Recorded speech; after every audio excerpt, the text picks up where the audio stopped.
Na ką, bičiuliai, antra šios dienos prekė, Hyundai Tucsonas, 23 metų, 1.6 mild hybrid. Ką tai reiškia? Tai reiškia, kad važiuosite 20–30% ekonomiškiau su šituo automobiliu, negu važiuotumėt su tokiu pat tiesiog 1.6 litro benzinu. Šitas taipogi yra varomas benzinu, labai graži spalvytė. Pabandykim perduoti. Tokia žalia. Tikrai labai gerai žiūrisi. Automobilis, kaip ir sakiau, 23 metų. Jam dar galiojanti gamyklinė garantija iki 28 metų.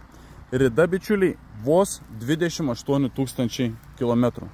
Nu tai praktiškai naujas automobilis. Prieš porą mėnesių padarytas jam aptarnavimas, taip kad sėdit, lėkėt ir nieko daryti nereikia. Viskas čia su juo yra gerai, neturėjęs avarijų, niekas nedažyta, prižiūrėtas, mylėtas, tiesiog žmonės prasivažinėjo porą metų ir nori atsinaujinti. O tokia būtų pardavimo priežastis. Labai gausios komplektacijos, bičiuliai, Partronikai prieki gale, galinė vaizdo kamera, 360 laipsnių kameros, taip kad parkuotis ar į priekį, ar į galą, kaip sakant, įsijungi kamerą, ant jokio bortelio neužšoksi ir taip toliau. Kėbulas tvarkingas, gražus. Pažiūrėkim, kaip čia viskas atrodo. Yra užuolaidėlės. Štai, užkabinkim paukštį. Anoj pusėje, žinoma, taip pat yra medžiaginis saloniukas su štai tokiais akcentais. Viskas gražu, niekas nenuspardyta, nenutrinta. Atskira klimato zona, 2 USB išvesti pakrovimai.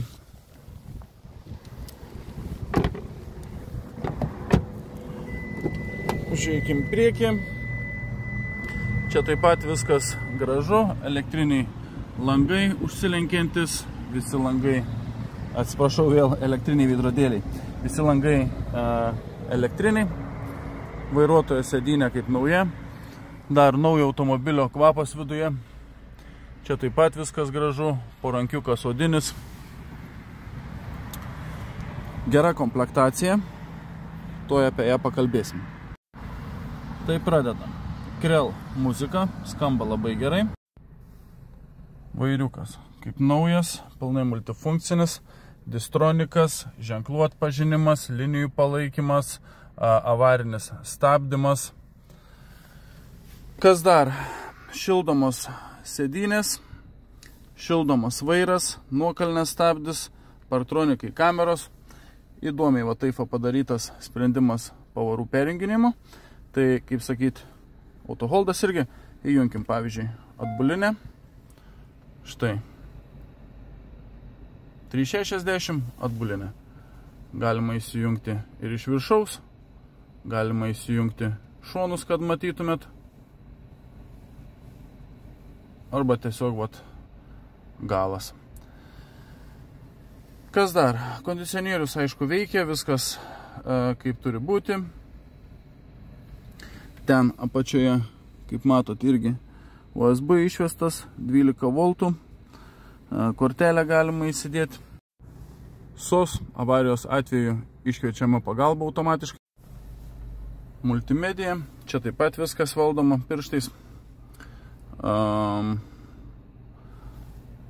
Bluetooth'as, USB, kaip sakiau, videkus galite žiūrėti, Android Auto, Apple CarPlay'us. Kas dar? Navigacija. Čia taip pat susivest galit visokius, žodžiu, telefoną prisijungus adresatus ir taip toliau ir panašiai.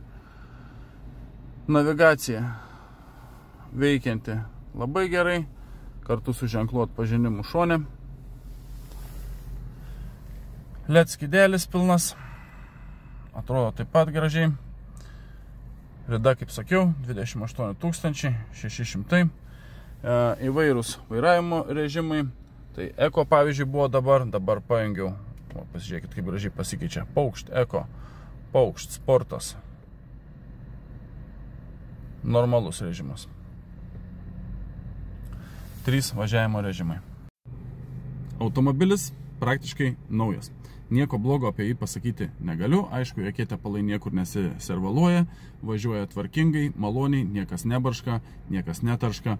Nu tikrai, automobilis vertas dėmesio, kas praktiškai, kaip sakant, negalite nusipirkti tokio automobilio visiškai naujo nuo nulio salone, tai šitą automobilį truputį pravažiavusi galite drąsiai įpirkti. Na, o jeigu trūksta pinigėlių, tai, kaip sakant, galime sutvarkyti leasingą labai geromis sąlygomis. Vos 4,5% metinių palūkanų. Tai jokiam banke niekur tokio pasiūlymo negausite. Šio automobilio kaina, bičiuliai, 27 500 eurų su galimybė pasiderėti. Taip, kad jeigu domina šitas automobilis, drąsiai rašykite man arba skambinkite kontaktais nurodytais čia, tai yra Važiuojam autobrokeris tiek Facebook'e, tiek Instagram'e, arba nurodyti telefono numeriu. Taip pat, jeigu turite parduoti automobilį ir norėtumėte jį parduoti per mus, tai kreipkitės lygiai tais pačiais kontaktais. Na, o autopatikros ir autopaieškos užsakyti galite Važiuojam auto. Tiesiog. Ne Važiuojam autobrokeris, o Važiuojam auto. Ačiū visiems uždėmesi, bičiuliai. Rytoj turėčiau gauti bent 3 automobilius. Taip pat, aišku, juos pasitikrinsiu. Jeigu jie bus tinkami pardavimui, tada juos prisiimsiu.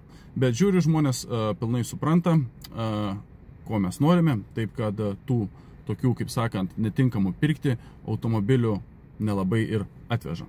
Na, o jeigu taip gaunasi, kad automobilis turi kažkokius kritinius defektus, tiesiog parduoti neapsiemam ir siunčiame atgal tos defektus sutvarkyti. Tai vat, tokios tokelės, bičiuliai. Kam nesunku, kaip visada, pasidalinkite, paspausite laiką, bei pasispauskite būtinai sekti, kad nepraleistumėt galbūt savo svajonių automobilio ir jį pamatytumėt pirmi, bei įsigytumėt. Ačiū dar kartą ir gražios jums visos likusios dienelės. Iki.